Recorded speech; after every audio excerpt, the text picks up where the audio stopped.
Hey everybody, welcome to another episode of Tatyanamonee, Real People, Real Talk, Real Life. I am your wonderful host, and I wanted to have this episode focus on it's a little heavy, but it's about rejection and denial. The reason why it's so heavy is because a lot of us don't take it well if it's something personal.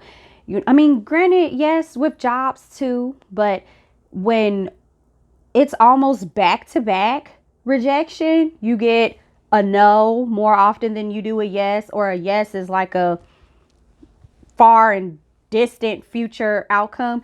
It can weigh on you. It can really take its toll. And I speak on that from my own personal experiences. So when you think about rejection, it can come from self-rejection. Like, let's say you're in the middle of a transition or you're refusing a healing process. You are rejecting certain things about yourself, even if it's your appearance or whatever have you.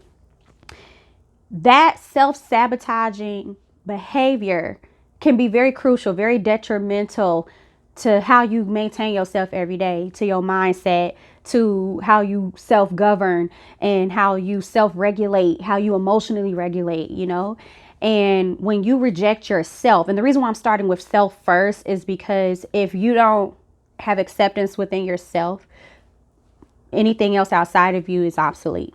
It really is. And that self-rejection can metastasize and have a negative impact on so many other things. Self-rejection, in one way or another, we all have faced it, whether it is because there's a fad going on, some type of trend, or someone didn't choose us. None of us likes to be picked last or not picked at all. Like, no matter what you say, a part of you, whether it's that youth version of you trapped inside this adult or whatever, you don't like how that feels. You like, huh? Why not me? I'm pretty dope, But when you don't choose yourself, when you count yourself out of something, when you are in your own way, man, that's big. And only you can conquer that. No one else can help you unwrap or unpack that. You have to insert daily affirmations. You have to surround yourself with things that are familiar with you, with bringing out positivity in your life. And even if you adopt new things, that comes with examining yourself and coming to terms with the fact that you do reject yourself. Another form of rejection that I want to go over is when you are rejected from your loved ones, when you don't feel seen or heard from the people that are in your circle.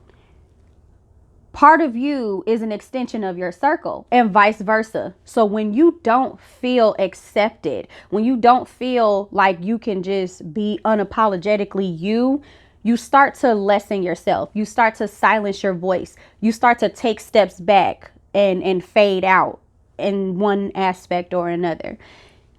I did do that at one point, and because of what I have gone through, because of the time that I've spent with myself, I started changing those behaviors. And part of that was not only communication, but me putting boundaries in place. And then getting a better understanding of who I felt like that behavior was coming from. You know what I mean? If I felt like a parent wasn't seeing me or hearing me or accepting the version of me that I'm showing up as, I had to investigate. That's just how my mind operates. I want to investigate. I want to figure out, why is it that you're treating me this way? Am I doing something to provoke you? Am I a trigger? Or is it that you don't accept who I am in this moment? And the people in your life, they have to accept you for who you are, or else they can't be in your life. You have to accept you for who you are. Otherwise, you won't be a participant in your life. You will not be a change agent in your own life. It all goes hand in hand. I will say this too, though. The people that are in your circle and in your life, they should be growing with you, in the sense of, yes, we have to understand where they're coming from when they're changing and try not to reject them or make them feel how we feel. But they have to be ready to receive who you are as you phase into those new versions of who you are. It does not feel good to be around a loved one and not feel like they see you, to not feel like they really understand you. That's a big thing for me, is feeling the need to be understood. You also have individuals who in your family, they are going to be who they are regardless. And when I say family, that's inclusive of friends. So loved ones in general, they're going to be who they are. And if you want those people in your life, you have to recategorize them. I've done that. I've recategorized people in my life. And I've also done two other things. One, I separated them from their title. So just because you are such and such relative or such and such loved one to me, yes, that is true. But you are also a human being. So who you are as a person and how you're showing up in that, I'm going to hold you accountable for how you're showing up and not how I want you to show up, because I have no control over that. I could create my boundary. I can activate and put that boundary in place, but it's up to that other person to take heed if they care enough about me. So if I choose to not discard you, then I have to recategorize you. That way I'm not tainted by our interactions or by how you are showing me the person that you are. And the second thing that I do is I tackle it head on. I address it. This is how I feel. You know, this is what's going on. Please clarify with me. Like, let's talk this out, because sometimes our perception can be very cloudy. It could be incorrect, and it doesn't mean that whatever our intent wasn't true or whatever, but sometimes things are just taken out of context, or the timing of things, or your delivery of things. And I'm talking about this on both ends. So when it comes to rejection from your loved ones, you have to have some self-examination and accountability with that as well. Depending on the situation. Now, if someone's just cutting up and running amok, it's a them thing. I say that to say, don't ever shy away from putting your boundaries out there. And boundaries aren't necessarily meant to have a negative connotation to them. Boundaries are things in place to help maintain some type of balance and some type of order. Because as you grow and adapt, so will your boundaries potentially, and so will that other person's. So those things have to be in alignment in one way or another. If that person is not willing to do that and you choose to not discard them out of your life, how can you avoid continuing to feel rejected and denied by them? What I have done with some people in my life is I have repurposed them. So besides the category, I have also repurposed them. So if I expect this person to show up as whatever title in my life based on that title and not my own understanding, and they don't, and it's a them thing, I repurpose what their role is. So even though they have this title, their role duties are different. You no longer are held accountable for the things that I know you cannot do. That's just like at work. If you know that you have an associate, this person is still an associate. Their title has not changed, but the duties that you are administering to them and what they can commit to, that's what is adjusted based on their strengths and weaknesses. That same concept can apply to the people in your life if you still want to keep them there. When it comes to rejection from a significant other, it cuts really deep. And not even just a significant other, but also while you're dating. There's a number of factors that come into play with that, because people can reject you for superficial reasons and they reject you for their own personal reasons. And sometimes, yes, it is about what you do. Like, you just aren't the right person for them. But primarily with this episode, what I'm talking about is when it's not you. When it's not you. When you know you've crossed every T, dotted every I, and you have assessed and analyzed everything. And you know, I did not do anything to put myself in this predicament. This is a them thing. That's really the nature of this episode. So when you are rejected by a significant other, first, if they are not going through something, and I say that because sometimes when we have our own thing going on, it can cloud our judgment or have a negative impact on our behavior to where we hurt our loved ones unintentionally. And sometimes being petty intentionally. So when you deduce whether or not they're going through something or not, that should warrant how you respond. Like, you have to have more awareness and discernment on things instead of just generalizing all the time or trying to put people on your time all the time, because it has to go hand in hand. You have to take time to see what the fine details are as well as the big picture. And this is just my opinion. But when it comes to a spouse or a significant other, if you're not married and they are rejecting you, if it is because they're going through something, you have to show up for them, because people show up for you when you cut a rug. Show up for that person and be like, hey, why are you closing me off? This or that. If there's no getting through to that person, then yes, that's when you reevaluate your role, your purpose, your connectivity to that person. Please do that, because someone should not continue to just take from you and they're not giving anything. Because how are you able to replenish what you can give if nothing is being received? It goes hand in hand once again.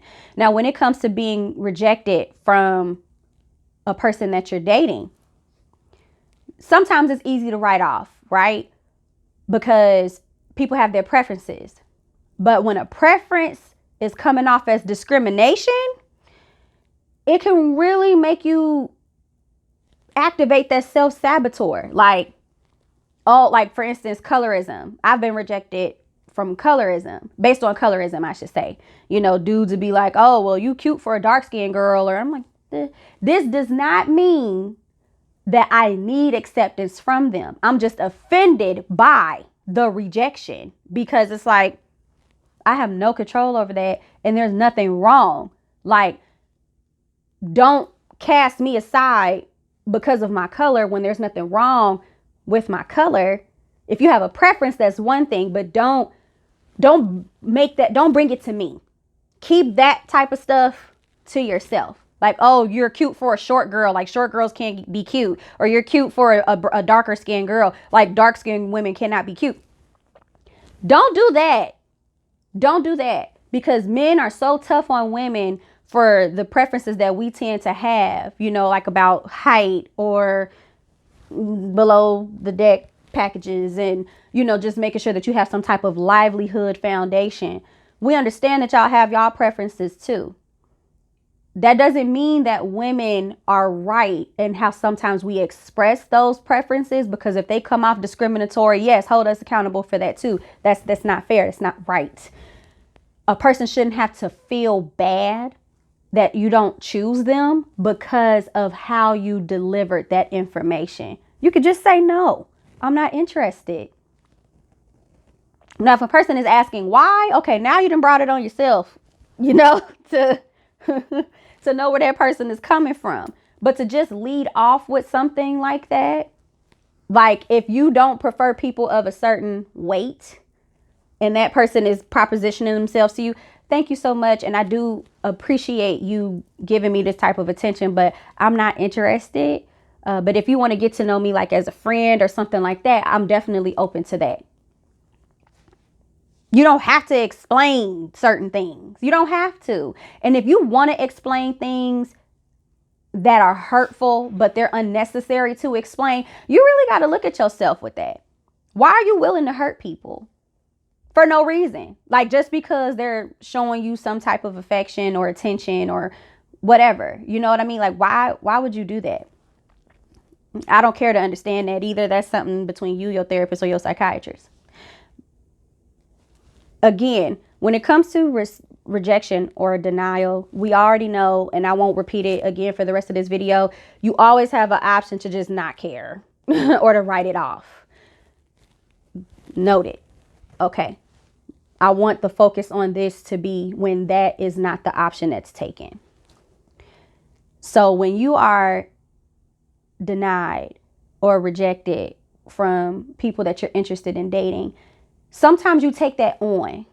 Sometimes you embody that. And when you're in the mirror or in your subconscious, which should be some safe places for you. Now you have these things cycling in your mind. Like, is my nose too big? Are my blemishes overpowering my looks? You know, whatever, fill in those blanks. You know, my stomach, like, and sometimes it's that person. It's not necessarily what everybody in that particular group of people may think. Like, it may not be all men that think that. It may be that one man, but still hearing it from a person who does not know you like that, it can hit you. Yeah. And depending on how much self-love you activate and how much time you spend with yourself and how much you pour positivity and nurturing into yourself can determine how much that penetrates within you, if it does. The next one really bothers me because I've kind of phased out of the other two. Thank goodness. I've been working on myself, and I'm grateful of my village, definitely God, and all those like my therapists and stuff like that who have had a hand in my healing journey. So thankfully, as far as like familial or loved one related or significant other or dating related, I've kind of phased out of being tainted or jaded by that. But something that still gets me from time to time is when I am rejected from opportunities, when I am denied access to certain things that some may consider a privilege, and you know, while others may not. More specifically, what I mean is if I am vying for a position or if I am attending an event to accomplish something, or if I am trying to seek membership into something and I have followed and met, if not exceeded, all of the criteria, how come you're telling me no? Yes, common sense. We know there's a 50% chance of you hearing a yes or a no from anything that you do. Heard. But when it don't make sense and it's not you and it's them, and unfortunately you either have to go through them or go to great lengths to go around them, that time and that labor is excruciating, debilitating, draining. It makes you angry. I know it made me angry.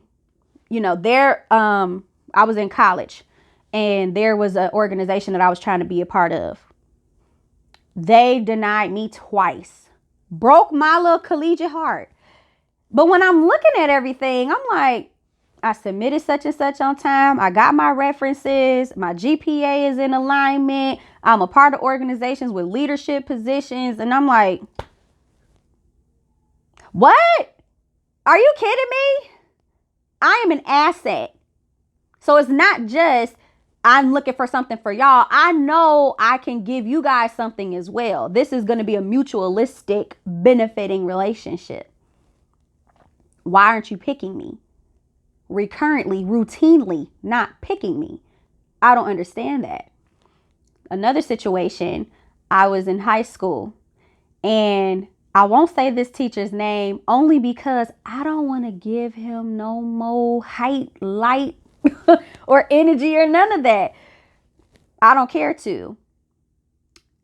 This man was very bothered by the fact that I was one of those outspoken students who, if something didn't make sense, I'm going to ask a question. If you're presenting something to me and I have a different perspective on it, I'm going to introduce that, because this was an intellectual class. This was an AP class. I had AP and honors classes all throughout high school. Actually, since second grade, I was in a gifted program. And then from there on, like, I've always been in honors, even in college, all of that. So my mind is designed to tinker and to think deeply. I'm an Aquarius. That's one of our attributes. And my mom is an Aquarius. My dad was a Scorpio. These are people who are methodical in their life, in their mind, everything that they do. So I can't turn that off. And when this teacher who feels because of their title, they have some type of control or supremacy over students to where you want us to think the way you want us to think and you don't want us to challenge things or ask questions or whatever. It's like, huh? I say that to say, because he was my teacher in high school and he didn't like our interactions in class, when it was time for me to sign up for the National Honor Society, he was the president of that for our school. I got denied. Mind you, that year that I was vying for that position, I was in the top 10 of my class. I was on student council. I was on the committee for the events for the school, whether it be homecoming or prom, whatever. High honor roll, not regular honor roll, high honor roll. I was on the principal's committee, which is handpicked by the principal. I was student of the month that year. And you deny me. Oh, and he's of the caucus. So I'm not going to sit here and say it's because I was black, because it's very few white people that went to my school. It was some, but definitely more African Americans and Latinos. So it wasn't about color at all. It was him. He's ignorant. He was hurt. Okay. Broke my high school heart, because I'm looking at it like this. You're denying me access or admittance into something that is a contributing factor to my collegiate portfolio. That's what I'm looking at. Because while I was in high school, I was preparing for college. When I was in elementary school, I was preparing for high school. So I'm looking at it as you done crossed me on so many levels that you don't even realize, simply because you are taking something personally that really ain't got nothing to do with this. But because you got control over it, you're going to turn something from this avenue into this avenue over here. Zero respect for that man. Zero respect for that man. And I went up to him. I approached him because that's just me. And I said, Mr. So-and-so, why didn't you allow me into this organization when I qualify? He was like, because Tatiana. And this is how he talks. I'm not being funny. If anybody went to Bloom High School and you had AP English with me, you know who this teacher is and how he talk. Tatiana, it's because of our class interactions. That once he started saying stuff that was completely inapplicable and should have been inadmissible to my candidacy to get into the National Honor Society, I shut it. I shut down. I shut off. But once he was done speaking, because I am subjectively listening, I read him for filth. Read him for filth and then walked off and enjoyed the rest of my day. But when I got home, I boo-hooed. I did not like that. I did not like somebody having control over an aspect of my destiny. Because mind you, they didn't allow seniors in. So I wouldn't have been able to do it the following year. And you can't qualify as a freshman. So sophomore and junior years when I was trying for this, and he was over it both years. I loathe that man. I do. I don't care. I don't care. I'm holding on to it. I don't care. Yeah. Being denied from opportunities sucks. There's been companies that I have applied to for employment and they deny me. And when I'm not given a reason, that's when it grinds my gears and it boils my blood and it sits in my skin. Rent free, mind you. So you know that's not okay. But I'm human. But when you are telling me no for no reason, I don't respect that. The only people that should be telling me no for no reason are my elders. That's it. Everybody else gonna have to give me a reason. And if I can't go through you, I'm gonna go around you. But what sucks is sometimes neither one of those things are an option. So what do? You have to sit in that rejection and that denial. And it is a hard long, excruciating visit. And you can only do that alone. That's what sucks even more. Yeah, you got people to talk to, but it don't hit you like how it hits them. Hate that. I hate that stuff. I do. I remember when I was vying for colleges and I was submitting my applications and stuff like that, 2 really prestigious PWIs denied me, and I still have the emails. They denied me because they said that, one said, I do not fit the criteria of the student body that they're trying to encompass this year.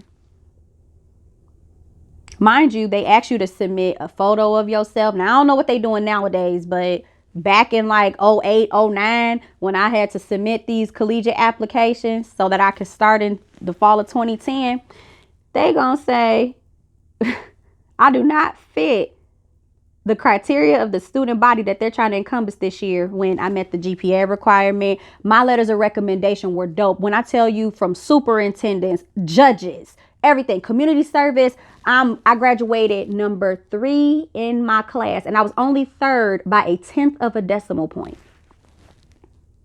Senior class president, student athlete, the list goes on and on. I am impeccable. And this is not cocky. This is fact. So why not? That hurt my feelings, because I knew, and let's just be clear, y'all. We know PWIs have a quota. They have a quota on minority students attending their facilities. Just like HBCUs. Believe it or not, we have to have a certain quota, because if the majority of students are not minorities, HBCU funding cannot be applied to that institution. It has to remain an HBCU. Otherwise, it becomes a non-HBCU institution. But the difference is, you don't catch an influx of non-minority students trying to go to HBCUs every year. If anything, we be trying to find them like, hey, y'all know we not racist, right? We don't have to worry about, oh, there's 90% non-minority students trying to attend an HBCU. It don't happen. So that's not a factor that we have to be concerned with. But in a PWI situation, if you let in however many minorities are trying to get into your institution, it's not going to outweigh you still being considered a PWI. It's not going to become an HBCU. Why? Because a lot of us don't be wanting to go to PWIs. 1. 2, it might be too expensive, and some people may not have funding, or they don't want to take out a loan. There's a lot of factors that play with that. But to hear that I don't fit the student body and I met all the criteria, and you're just giving me some type of ambiguous little write-off in an email, didn't like it. The other school said, we have already reached the capacity of the student body that we're trying to activate this year. So in their own words, they're telling me we reached our quota. Hurt my poor little feelings. But now I'm like, you know what? I was meant to go to the illustrious Clark Atlanta University. Proud CAU Panther. Amen. It was so much diversity there going to a HBCU. Diversity amongst different types of Black people. It was a beautiful thing. When you are denied from exclusive things, I'll say me. It activates something in me where I want to react instantaneously. Prime example, I was at a function at this lounge, and they had a theme night for R&B. I went with a really good friend of mine who has some notoriety. And when we went, he saw another artist, friend of his, and he went over to greet them. Now, mind you, my friend got the face card. I don't, at least not yet. And I'm okay with that. But when my friend goes over there to speak to them, I'm coming behind my friend I get stopped. Whoa. Like, mind you, they know I'm affiliated with my friend. I'm literally right there. Like, we both holding each other's stuff. You know what I mean? And the host of that event, because there was an MC that night. So that MC host, and I think it was one of the head bottle girls or whatever she was, they turned around and looked at me like I was nothing. They were like, what are you doing over here? This is a VIP section. I said, I'm with the guy that you just let through. Like, that's why I was behind him. That's like my brother. That's a really good friend of mine, you know. I'm with him. I got his stuff, you know, like, yeah. And they're like, they just looked at each other and looked back at me like, what? I repeated myself because I'm like, you know, it is kind of loud. I've been training myself on how to give people grace. So I repeated myself this time with a little bit more stern tone. I said, the gentleman there, and I named him, told them who he was. I am with him. We're going over here to speak to so-and-so. You just let him through and I'm right behind him. We have each other's belongings. Like, we're here together, obviously. And they just completely, it's like they looked through me. At that point, I realized I have nothing to prove to nobody. The phrase find a way or make one that is ingrained in me because I attended Clark Atlanta University snapped into my brain. I don't need to convince you of who I am, why I'm here, or anything. I repeated it once because you might have been hard of hearing. That was me giving you grace. Now I'm about to make some shake. So what I did, because sometimes the Lord has to not only govern my mind and my mouth, but my hands as well. So I clapped my hands together because I needed them to do something besides what I wanted them to do. So I clapped my hands together, and as I'm like watching them look at me, in my mind, I already mapped out my route to walk around them and get into the section from another way. I don't need you. And who are you? Because 9 times out of 10, if I come here and visit this place next year to dine or whatever, you're not going to be here. You're disposable. So, yeah, that. But it was still the feeling of somebody looking at you like you're nothing. You being denied something for no reason when you are in accompaniment with whomever has access. What do I got to lie for? I'm not one of them people, and I'm saying that because it was evident in that moment. Some people really be trying to like pop into stuff that they don't belong in. Like, if I have a birthday reservation and I don't know you, you can't sit in my reservation because I don't know you. This wasn't one of those times. This was, I'm with the talent who ended up performing. I'm with the talent. Anytime you arrive with talent, that group of people is together. Mind you, he's behind them like, where you at? I'm like, one moment, I got it. That was so ignorant. And even if you didn't believe me, or even if you had to take a moment to stop and ask, to just clarify, to make sure I'm not lying, because you do have a job to do, you could have done that. But you literally looked at me, looked through me like I was nothing, and you didn't even acknowledge what I said. Who are you? You are not on a level where you can't be knocked down. Please don't think you're safe. Don't ever think you're safe. How dare you? I don't know what's wrong with people, y'all, but people feel high and mighty because of whatever, and they feel the need to treat people like scum. Unacceptable. Unacceptable. You know, I shouldn't, unless I am coming into something knowing that I do not qualify and I still apply anyway, I should not be mad that I didn't get it because I don't fit the bill. But when I fit the bill, or there is no bill to fit, what's the tea? What's the problem? Knock that stuff off. And not everything is so exclusive or just so like elite or whatever that it's unattainable. You got it. You made a way for yourself. So don't knock a sister for trying to navigate and find her way too. I don't like that. And rejection, and my nose ring keep turning, y'all. But rejection and denial comes in another way too. Sometimes it comes from the people that you associate with when it comes to certain opportunities.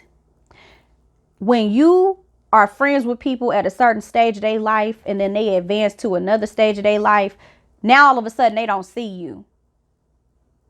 And we're not talking about you doing anything that is negative or detrimental to what they have going on. No, it ain't. It's literally a them thing. I remember distinctively going over ideas and partnering up with a friend of mine, and they ended up starting a company. Mind you, it was ideas that me and this person bounced off of each other and started trying to lay down a framework and on how to partner with each other and how this business venture can evolve. A few months go by, I don't hear anything, and I'm checking. I ain't really getting responses like that, like nothing of substance, more so just like, oh, like, don't worry about it. We'll get together about it. A few months later, people who have whatever it is, because I don't know, but people who this person handpicked are now on board with this company. I was not called. I didn't sit in on no meeting. I didn't get no notification. I didn't even get any promo to say, hey, please come out and support us. Nothing. So I'm like, how you gonna start this off with me talking about it and then you activate it with other people? Why did I get X'd out? No answer. So I started moving differently. Oh, okay. You want to show me how you are? I'm going to take that as is. And then a few years go by. I haven't heard from you in so long. Oh, well, I didn't know you had room or time for me. Yeah, one of those. It wasn't like that. It felt like that. I love you though. But I had to recategorize and repurpose that person because I'm not going to continue to feel like that from anybody.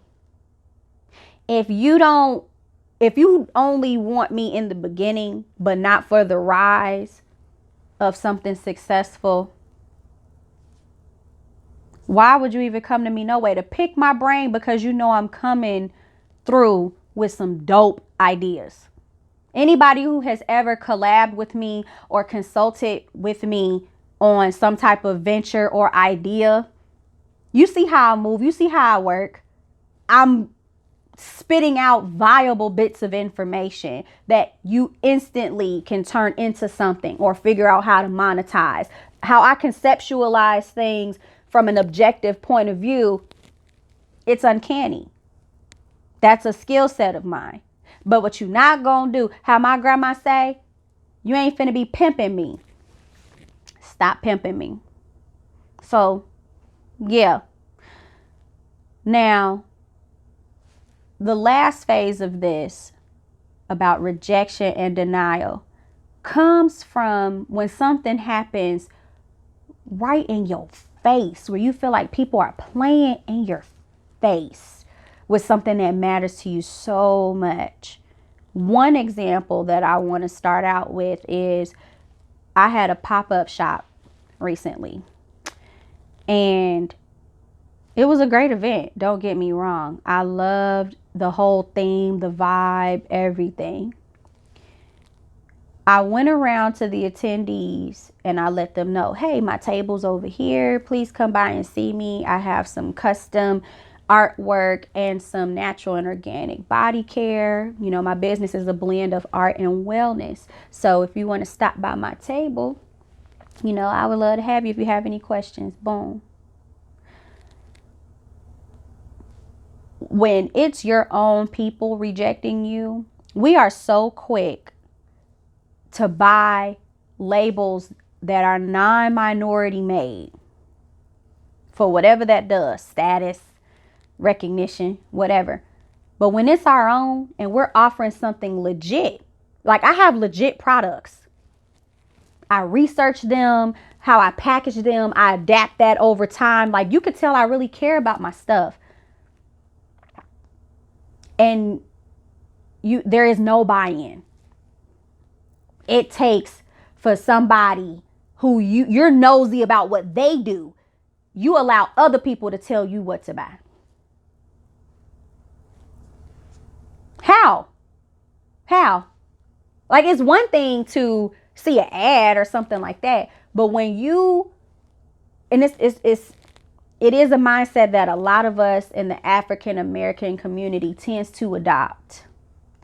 We're quick to dismiss other business owners. We're quick to find a reason to reject their concept or their ideologies. We're quick to deny any type of support. So quick. But you want what you're not giving out. I don't understand that. Not one person came by my table. Not one. I even got announcements and stuff on the mic from the MC. Nothing. But people buying up hookah, getting food. Like, you spending money. You won't even come and give my stuff a try. No one even came to my table to ask me a question or to even see what I had going on. And when somebody is rejecting your business and your business has great product, when your business has a really good vision, it's like, okay, I might be in the wrong market, but my stuff applies to everybody. Like how Telfar, perfect example. Telfar.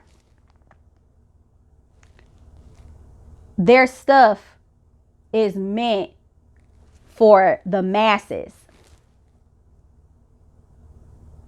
Now, does that mean every single person might buy into Telfar? No.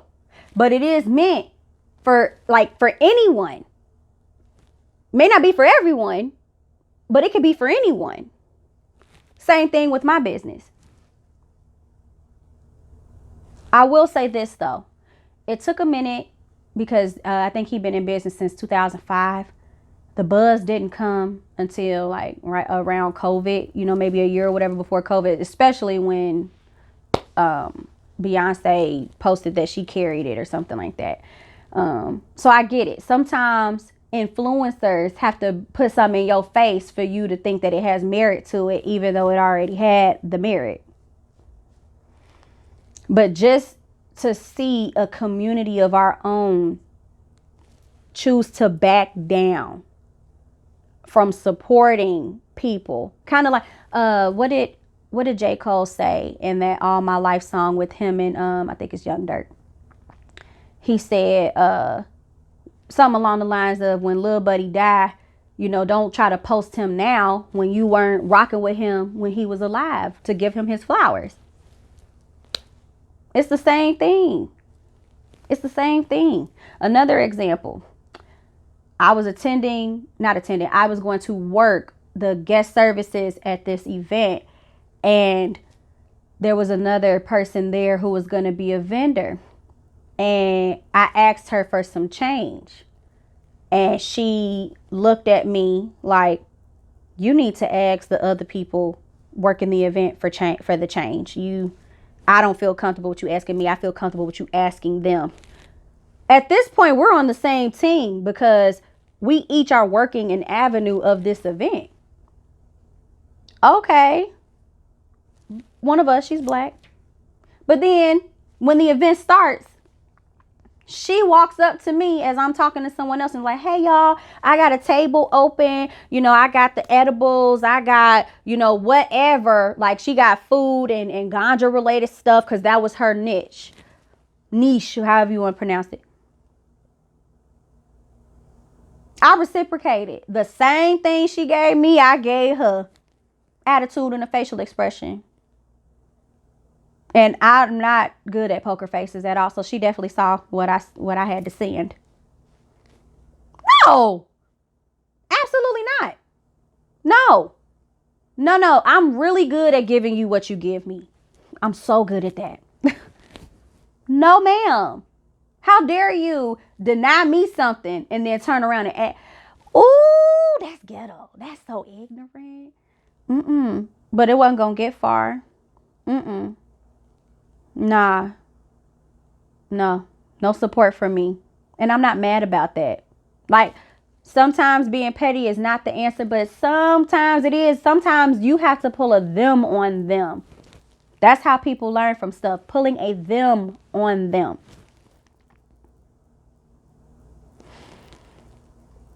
I don't know, y'all. This rejection and denial thing, especially when it comes to my business, because my business is so precious to me, it can eat at me. I'm sensitive about my stuff.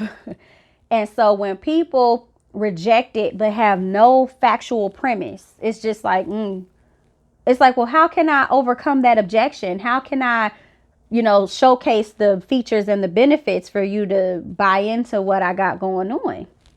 I don't know how to meet you where you're at.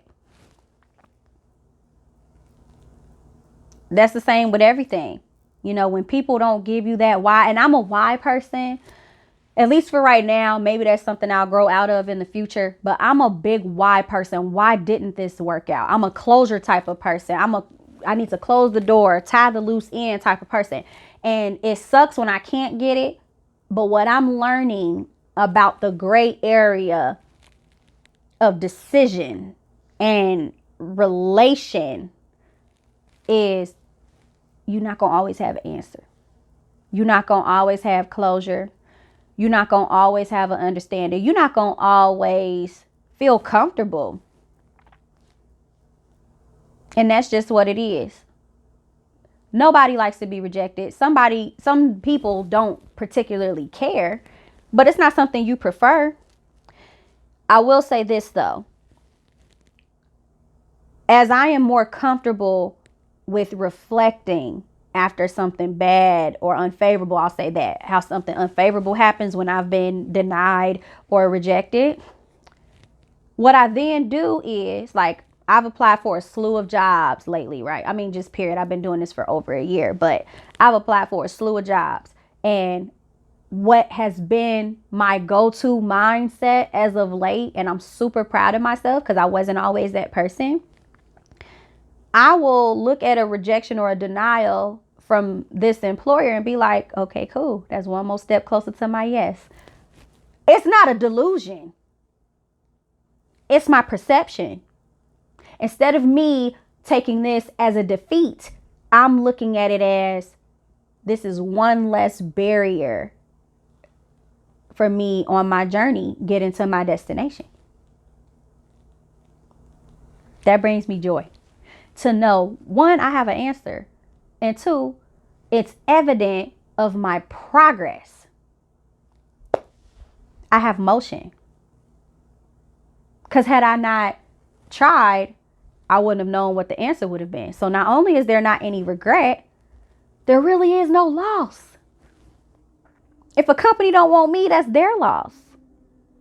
If somebody don't want to buy from me, it's their loss. If somebody doesn't want me in their life, it's their loss. If somebody is not doing right by me and they're not showing up, so now I'm not showing up to that degree, and I'm showing up however I feel like, however I can, they're missing out. It's their loss. It took a very long time for me to start thinking like that. And it's not because I want to fill myself up with false hope and comfort things that are mundane or whatever. It's not to pacify anything. It's because it is the truth. There's so many more people out there that are willing to accept or love or appreciate what I got going on. Especially because I feel that way about myself.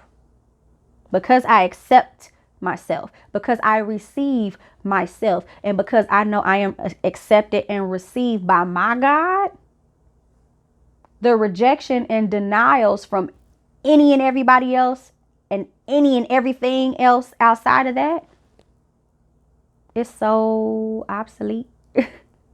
And I can genuinely, wholeheartedly say that. I can. So, for those of you out there that have not harnessed or even identified how to come to grips with being rejected or being denied something, really take a moment. And if you heard whatever that noise was, I have a air freshener that routinely, administers the scent. But if you are one of those people who fall into that category, really take some time to sit with yourself and get to the root of why rejection and denial bothers you. For me, rejection and denial bothers me, or it really used to bother me, because if I know that I qualify, I should get it. And maybe that is slightly illogical, because sometimes there's not enough room for everybody who qualifies to get in. So then you have to base it on other factors, but those other factors should have been presented, so I know whether to even apply or show up or not, right? In a perfect world, I get it. But finding the root of why you don't like it is essential. I also had a problem getting through the acceptance of rejection and denial because it made me feel unseen. It made me feel less than. It made me feel silenced. And that's a big issue for me. I have to feel seen and accepted in everything that I do, even if it's only coming from me. Because people, whether it's intentional or not, they're not going to always give you what you need. So you have to generate it yourself. You have to know that God got everything. That's real talk. There's no other way around that, because you can't depend on everybody, but you can depend on yourself, and you for daggone sure can depend on God. That's it.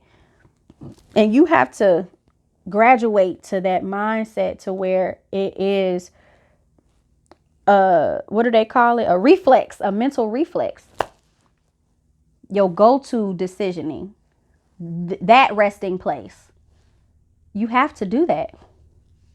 So once I uncovered why, it helped me to understand sometimes I'm not going to even get a why from what understanding I'm seeking, whether it's a person or an event or an opportunity. So because I know my personal why, I'm okay with not having the answer, a resolve, or understanding from being rejected or denied from other people. Because I see myself. I don't require you seeing me, because I love myself and appreciate myself. I don't need your love and acceptance. I got it. That's my job. So when you make that moral obligation to yourself, to love yourself, trust yourself, believe in yourself, accept yourself, see yourself, you won't seek it or depend on it from other people. Now, does that mean you're going to ace it every single time? No, because you're still human in your healing. I can't say that enough. You're going to catch yourself slipping at some point or another. That doesn't take away from your character or your progress. It just means you're still human. That's it. So I hope that this episode really just hit home for some of you, that when you're sitting at home by yourself and you're left to your own thoughts, you're crying, you're in your prayer room, or you're venting on the phone with a loved one, or you're going out to activate some type of therapeutic element so you can be recalibrated. I hope that you take the time to sit with yourself and figure out why these type of things bother you, and then go and address them. There go my neighbor again, making the noise. I can't stand it. I was trying to finish before she got up and did her routine fee, fi, fo, fummage.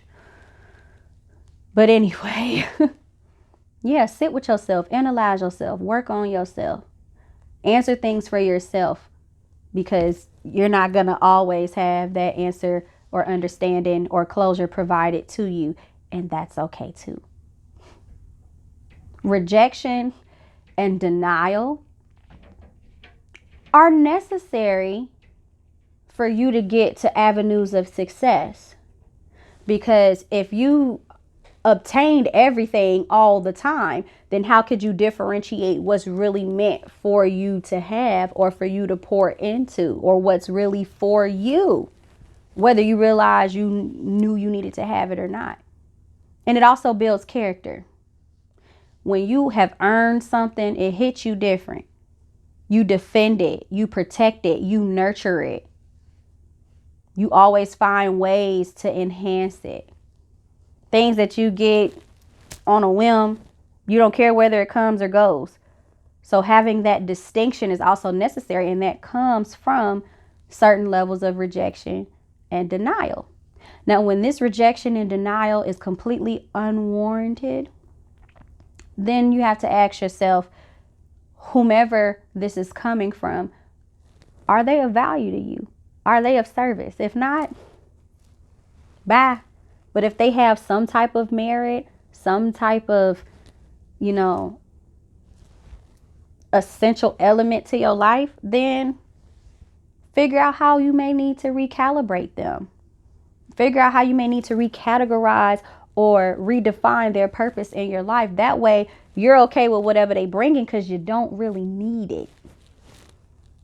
It's kind of like when people bring that one dish to the potluck that no one really gonna eat, but you glad they participated. Yeah, it's like that.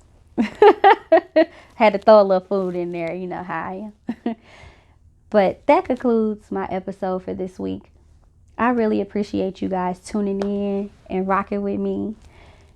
And if you have any topics that you would like for me to cover on my podcast, please let me know. I would love to do that. If anybody wants to be featured on any of my episodes, please let me know. You can hit me up. My social media handles on Instagram are tatyanamonee, TATYANAMONEE, and on TikTok as Tatyana_Monet. So that's how you can reach me. But I love you guys, and I can't wait to see you on my next episode of Talk to Tot, Real People, Real Talk, Real Life. This is your lovely host signing out. All right. Love yourself, accept yourself, and everything else will fall into place. Bye.